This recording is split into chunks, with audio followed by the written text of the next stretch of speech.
Hello friends, इसी की पिछली वीडियो में हमने एंटोनियो ग्राम्शी का आधिपत्य का सिद्धांत देखा था और आज की वीडियो में हम देख रहे हैं नागरिक समाज की अवधारणा, यानी कि कॉन्सेप्ट ऑफ सिविल सोसाइटी। नागरिक समाज की अवधारणा क्या होती है?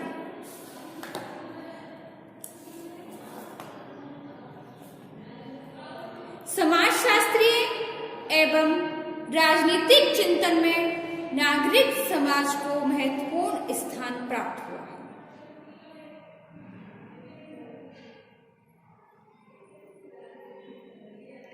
पहले ग्राम्शी ने नागरिक समाज की अवधारणा का उपयोग जिस अर्थ एवं जिस संदर्भ में किया,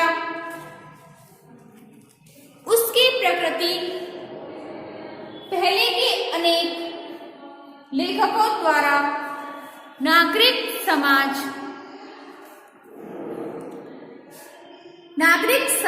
के बारे में दी गई। ग्राम्शी के विचार को समझने के लिए पहले हमें नागरिक समाज की आरंभिक और सामान्य अवधारणा को समझना बहुत जरूरी है। ग्राम्शी की नागरिक समाज की अवधारणा बाद में समझेंगे, पहले हम समझेंगे नागरिक समाज की आरंभिक और सामान्य अवधारणा। समाजशास्त्र में नागरिक समाज की अवधारणा सर्वप्रथम 19वीं शताब्दी में महान दार्शनिक हीगल और मार्क्स के विचारों के माध्यम से हमारे सामने आई। हीगल ने जब नागरिक समाज शब्द का प्रयोग व्यक्तियों से बनने वाले परिवार और राज्य के बीच स्थापित संबंधों की कड़ी को स्पष्ट करने के लिए किया, तो वहीं कार्ल मार्क्स ने भी अपनी अधिकांश विवेचनाओं में नागरिक समाज का प्रयोग समाज के संदर्भ में किया।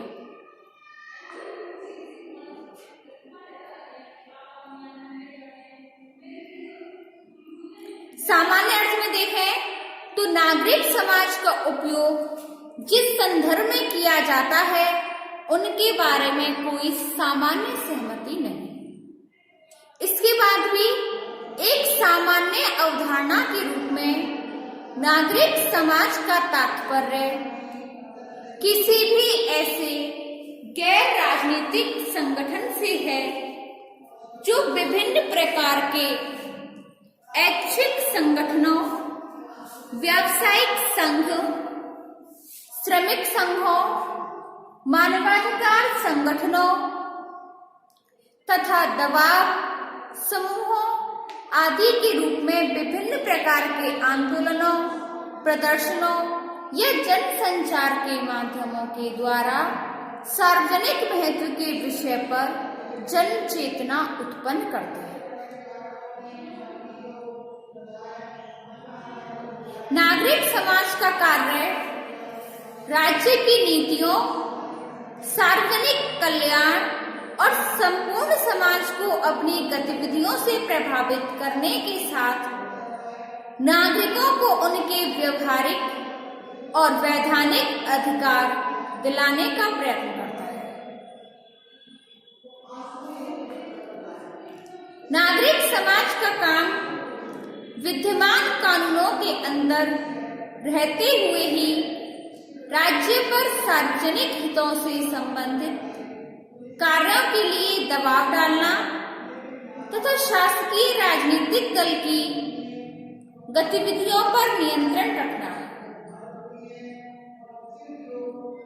इस तरह से नागरिक समाज का उद्देश्य एक सहयोगपूर्ण सहभागिता, अच्छे जीवन तथा सार्वजनिक समस्याओं एवं राज्य के न्यायपूर्ण दृष्टिकोण के बीच समन्वय स्थापित करना। नागरिक समाज एक गतिशील अवधारणा है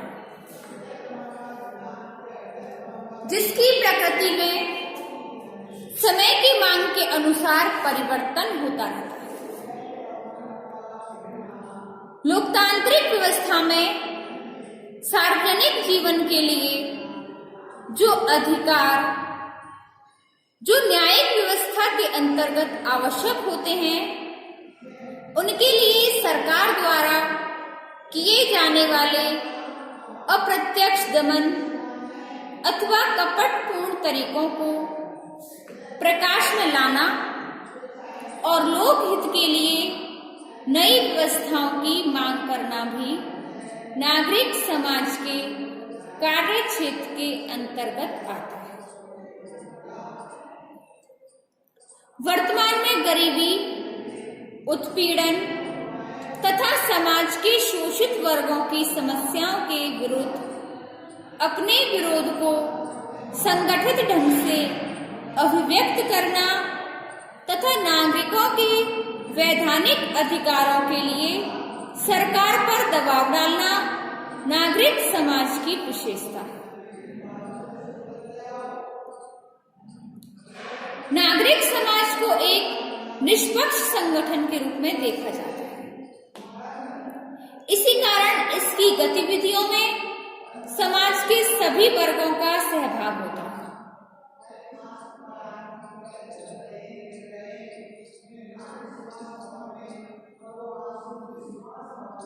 नागरिक समाज की सक्रियता के फलस्वरूप यहाँ की सरकार को सूचना का अधिकार यानी कि आरटीआई का कानून बनाने के लिए बाध्य होना पड़ा।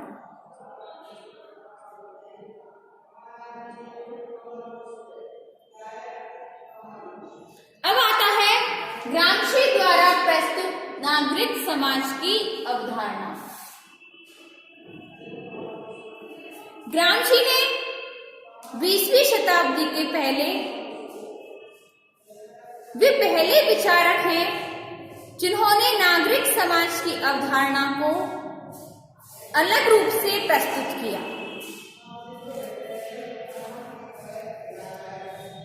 एंगेल्स और मार्क्स ने जहां नागरिक समाज को एक विशेष पूंजीवादी अर्थव्यवस्था के आधार से संबंधित मानते हुए इसकी प्रकृति को स्पष्ट किया, वहीं ग्रामशी ने नागरिक समाज को एक ऐसी श्रेणी के रूप में स्पष्ट किया जो राज्य के आर्थिक आधार पर और राजनीतिक संस्थाओं के बीच स्थित हो। इसी अर्थ के द्वारा उन्होंने नागरिक समाज का मूल्यांकन करके इसकी उस विशेष प्रकृति को स्पष्ट किया जिसे वर्तमान सामाजिक चिंतन में बहुत महत्वपूर्ण माना जाने लगा। नागरिक समाज की अवधारणा को स्पष्ट करने के लिए ग्रामशी ने नागरिक समाज और राजनीतिक समाज इनको एक दूसरे से अलग करते हुए इनमें अंतर स्पष्ट किया और इसी कारण उन्होंने अपनी जेल नोटबुक में एकीकृत राज्य की अवधारणा स्पष्ट की थी। इसकी रूपरेखा के अंतर्गत जिसमें नागरिक समाज तथा राजनीतिक समाज दोनों की विशेषताओं का समावेश होता है। ग्रामशी के अनुसार नागरिक समाज राजनीति से स्वतंत्र नहीं है, बल्कि राजनीतिक एक तरह का नागरिक समाज राजनीतिक समाज ही होता है जिसे राज्य की ओर से कोई औपचारिक स्वीकृति नहीं होती, लेकिन लोगों के सामूहिक विचार और व्यवहार के तरीकों को प्रभावित करने में इसका प्रभाव राज्य की तरह ही होता है।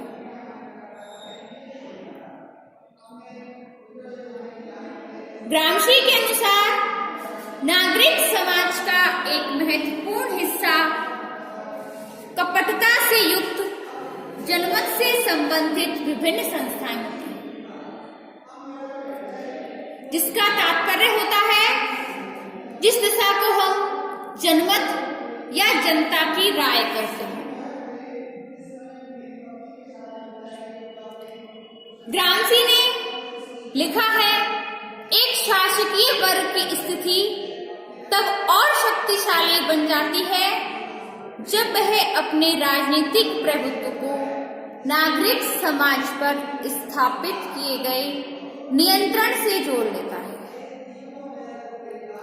इस उद्देश्य को पूरा करने के लिए शासक वर्ग को अस्थायी रूप से अपने कुछ हितों का परित्याग करना होता है तथा राजनीतिक और आर्थिक नियंत्रण की जगह नैतिक तथा बौद्धिक एकता की दिशा में चलकर अधीन समूहों पर कुछ नरम तरीके से आधिपत्य करने की नीति अपनानी पड़ती है। ग्रामसी के अनुसार राज्य तथा सामाजिक क्रांति को समझना नागरिक समाज की अवधारणा को समझने के आधार पर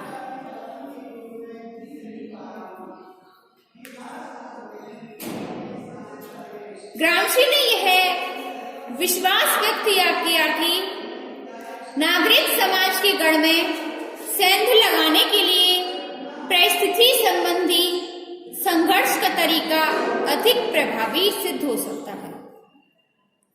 सांस्कृतिक क्षेत्र में विकसित पूंजीवादी राज्य द्वारा की जाने वाली राजनीतिक लड़ाई में इस तरीके का विशेष महत्व होता है।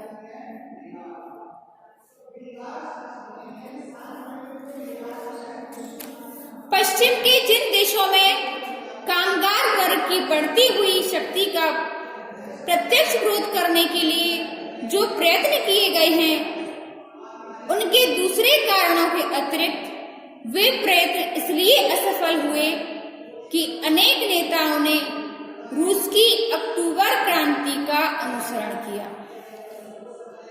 और वे यह भूल गए कि उनके समाज की संरचना रूस की समाज संरचना से भिन्न है। ग्रामसी के अनुसार यदि उन्होंने परिस्थिति संबंधी संघर्ष का तरीका अपनाया होता तो वे अपने उद्देश्य को पूरा करने में अधिक सफल हो सकते थे। अब आती है नागरिक समाज की अवधारणा पर ग्रामसी ने अपने क्या विचार व्यक्त किए थे। नागरिक समाज पूर्णतः एक गैर राजनीतिक संगठन नहीं होता है। ग्रामसी के अनुसार यह एक ऐसी श्रेणी है जो राज्य की अर्थव्यवस्था तथा राजनीतिक संस्थाओं के बीच स्थित होता है। नागरिक समाज के कार्यों के लिए राज्य द्वारा कोई औपचारिक स्वीकृति नहीं दी जाती, लेकिन इसे राज्य का अप्रत्यक्ष समर्थन मिला होने के कारण इसका प्रभाव राज्य के समान ही होता है। नागरिक समाज का प्रमुख कार्य अप्रत्यक्ष रूप से राज्य के प्रभाव में वृद्धि करना और ऐसे जनमत का निर्माण करना है जिसकी सहायता से राज्य द्वारा कुछ ऐसे कार्य भी किए जाएं जिससे जनता के सामान्य दृष्टिकोण के अनुसार उचित ना हो। पूंजीवादी राज्य में शासन के लिए नागरिक समाज पर राज्य इस कारण अपना नियंत्रण स्थापित करने का प्रयत्न करता है जिससे इसके माध्यम से राज्य अपने प्रभुत्व को बढ़ा सके तथा कामगार वर्ग द्वारा की जाने वाली क्रांति की संभावना को कम किया जा सके। वर्तमान पूंजीवादी राज्यों में उत्पादन की बढ़ती हुई आवश्यकता को देखते हुए शिक्षा तथा बौद्धिक अभियानों की भूमिका के महत्व में तेजी से वृद्धि हो रही है। इस दिशा में राज्य का यह प्रयत्न रहता है कि बुद्धिजीवियों के रूप में एक नए नागरिक समाज को विकसित करके उससे संबंधित लोगों का उपयोग एक नई संरचना के कार्यकर्ताओं के रूप में किया जा सके। नागरिक समाज का संबंध एक विशेष वैचारिकी, दर्शन तथा राजनीतिक विचारधारा से है, जिसके माध्यम से नागरिक समाज अपने प्रभुत्व को बढ़ाते हैं। इस अर्थ में नागरिक समाजों की गतिविधियां साधारणतः जन कल्याण से संबंधित न होकर के प्रत्यक्ष या परोक्ष रूप से राज्य के हित से संबंधित होती है। और अब आता है मूल्यांकन। सन 1971 में ग्रामशी की प्रिजन नोटबुक का प्रकाशन होने के बाद जब उनका विचार पूरी दुनिया के सामने आया तो लगभग 25 वर्षों तक संपूर्ण पश्चिमी जगत नागरिक समाज की अवधारणा को समाजवादियों के भ्रम को तोड़ने वाले एक ऐसे दिशा निर्धारक के रूप में देखा गया जिसका अनुसरण करके जन सामान्य के जीवन को गरीबी के अंधकार से लेकर उसके कल्याण में वृद्धि की जा सके।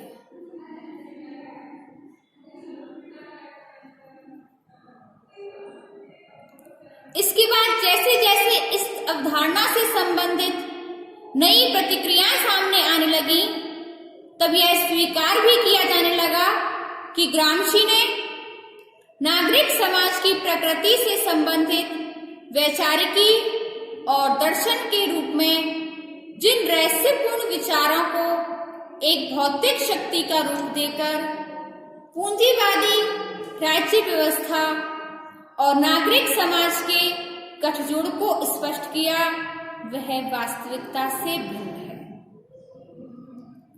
तो स्टूडेंट्स, आज हमने एंटोनियो ग्रामशी का नागरिक समाज की अवधारणा देखी और ये चैप्टर आज हमारा फिनिश होता है। इससे अगला चैप्टर हम देखेंगे अपनी नेक्स्ट वीडियो में। धन्यवाद।